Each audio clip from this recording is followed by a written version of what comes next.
ያ ጀማዓ በህይወታችሁ ለሰዎች መናገር የማትችሏቸው ውስጣቸው ላይ እየተሰለሰሉ ውስጣችሁን እያቃጠሏቸው ወደ ያኛው ገጽታችሁ የማታሳዩቸው ላኪን አላህ ስብሓነሁ ወተዓላ ብቻ የሚያውቃቸው ህመሞች አሉ አይደል?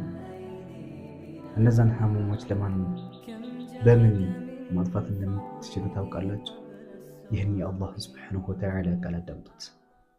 وإذا سألك عبادي عني فإني قريب وإذا سألك عبادي عني فإني قريب أجيب دعوة الداع إذا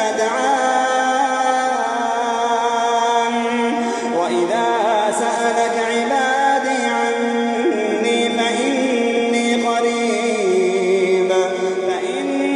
قريب أجيب دعوة الداع إذا دعان فليستجيبوا لي